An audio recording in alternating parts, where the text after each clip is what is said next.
Aloha guys, this is JRTV Hawaii in search of truth, equality, and world peace. And I left you hanging on part 1 of 2 of understanding criminality, because in that part I barely even touched on criminality. I just touched on the underlying factors that make people more vulnerable to manipulation, to people who can, the codependencies, which, just in general make people more vulnerable. And I'm going to touch a little more on that, and then I'm going to get into actual criminals and what they do. So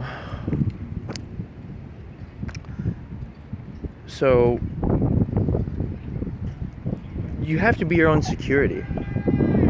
You can't be depending and hoping for other people to look out for you when there's not that option.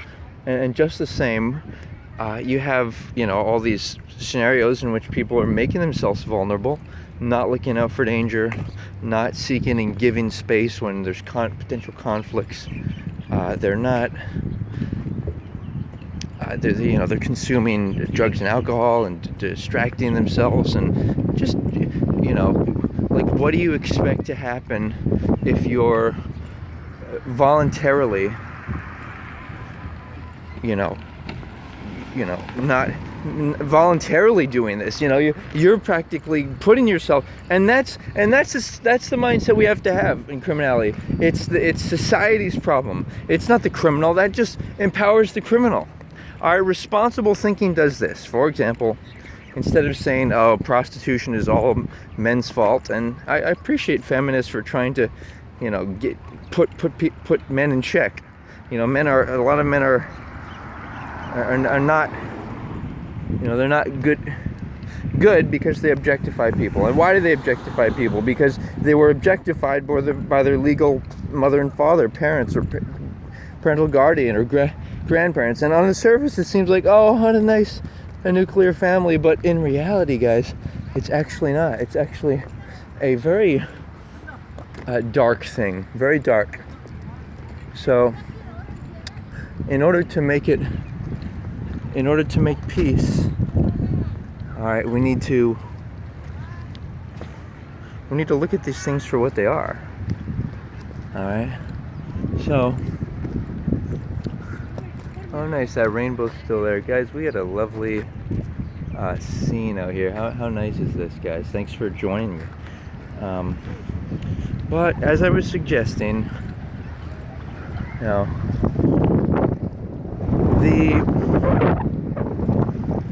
there's Diamond Head out there, there's Waikiki. A lot of the hotels are not active right now, but we're getting through it together. We're all figuring it out.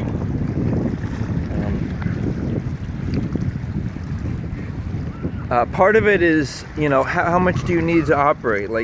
Like, do you need expensive things that'll obligate you to be a doctor or attorney? A lot of these people have to deal with, like helping criminals who are hurt, or helping criminals who are in legal battles. It's an ugly scene, and so part of it is just being strategic, where you don't need other people, and that sense of independence, it allows you to actually be more respectful to people. And this is what America's all about, okay? Independently operating people.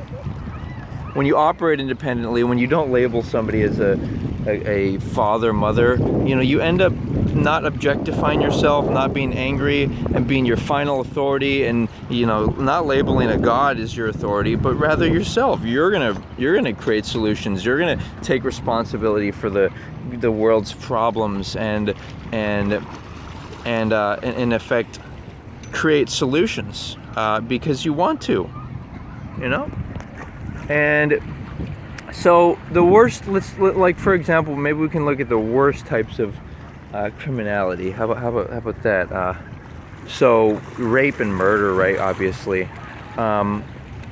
rape. I used to be disrespectful to women, and I think that's the beginning of obviously violent tendencies towards men or women. In other words, misandry or misogyny. and the whole culture that's a result of this competitive, like, co-ed, gender combined, culture of, men and women should hang out together, associate together. It just leads to a competition and an anger and a potential conflicts. And there's another idea I have. It's this idea of not necessarily that the government, a government based or officiated organization, but something that looks at people's individual minds and determines, are they of fair mind, and if not, they should be given treatment, like, especially in situations where they had poor upbringing, abusive parents and stuff. Like, these people should be, I think, regularly monitored as they grow up to help them transcend what's in this dark subconscious. And there are different ways to do this. Some of the ways are through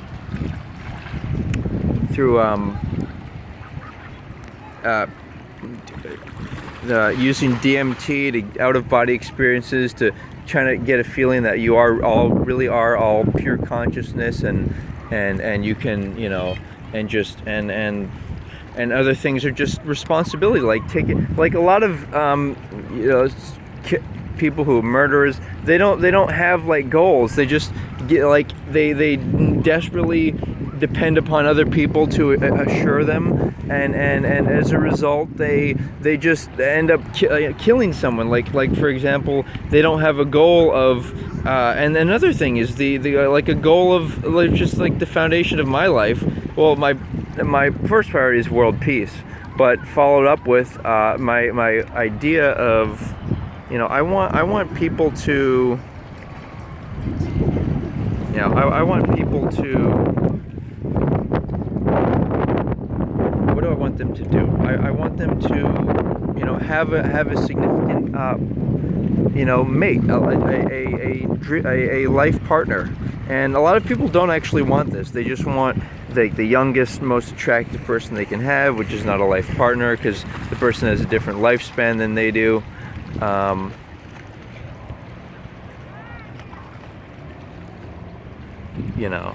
Some people, I'll include a link below to this great psychologist who really looks into the behaviors of the worst people in society. And again, touching on the idea of the veganism, like, there's so much violence that occurs in non-vegan food and other products that it's like, what do you expect to happen? You're inviting this energy into yourself. So another thing is, I think, the celebration of women and the vagina. And, like, I actually think society would be better if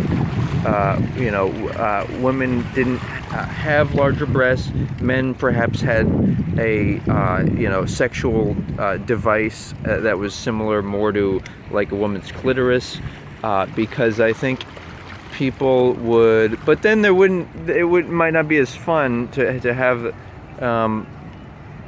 there's different fields of thought. But what I'm saying is, in criminality, like part of it is like a lot of the people say that it's due to poverty, but really it's due to people having kids when they shouldn't, when they are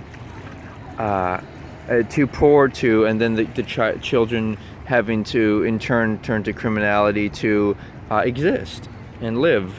So it's not that there's not enough food in the world or money, but and then the idea of money, like, people shouldn't be, like, trying to blame it on money. Like, for example, a lot of people who are heirs to fortunes or lottery winners and so on, even people who make a substantial salary, they may overspend and whatnot, and the reason for this is because they just their goals. It's all about monetary goals. Like, my goal is to be financially secure.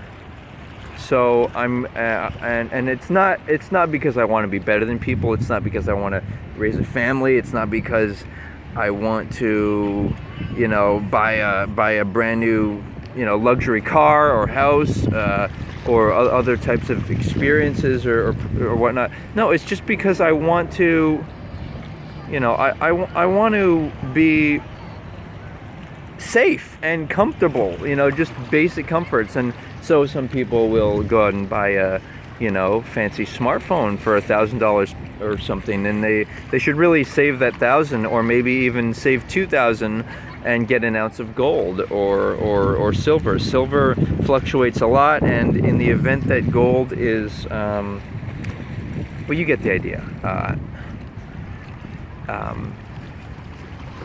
So really the problem with criminality is everything I'm mentioning. It's poor parenting. It's gender together situations where there's sexual tension and competition, and it's situations. It's non-veganism. It's a lack of celebrating education. Like, there's some people that think it's cool to be tough and speak in like an informal way. This whole attitude to informality. You think the kings and queens, not saying they're good people because they're trying to domineer society, but do you really think that the kings and queens were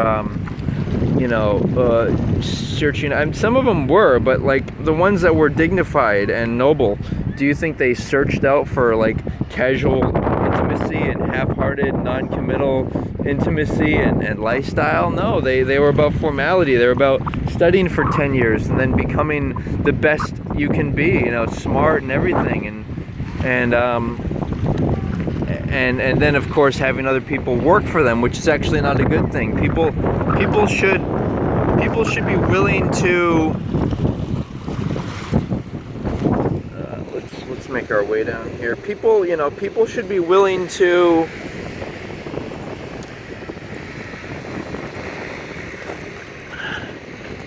well, you get the idea, right? And part of it is just peace. Like, I can't pursue intimacy all the while people are suffering in the world. Like, I need to, and by the way, there are certain brain surgeries, kind of experimental stuff that's been done that can like stop the criminal behavior from occurring. There's a lot to consider, guys, but the bottom line is these experts will have more to say about it, and it's basically avoiding danger, avoiding conflict.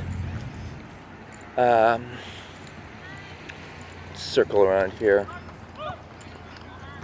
Avoiding danger, avoiding conflict, activating your own chakras, not creating competition but cooperation between the collective brotherhoods and sisterhoods of man.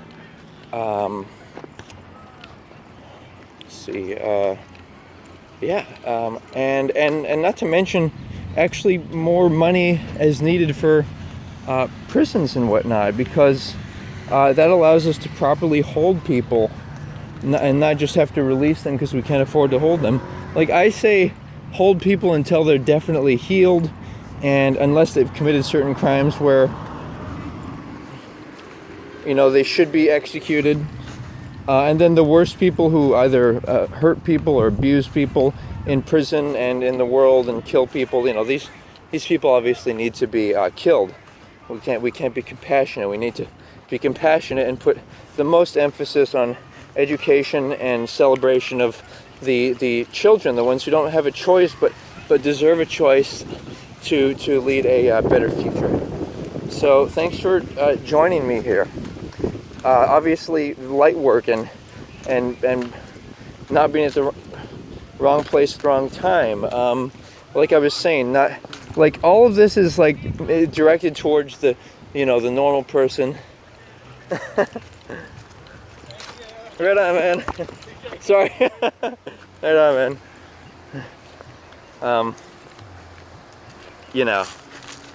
you get the idea, right? And that was a nice serendipitous moment with the volleyball traversing its way towards me. Good energy, you know, fun. But again, not being out after dark. It's about avoiding, you know, criminality. Being nice to people, offering money when you can, but realizing there are bad, manipulative people out there who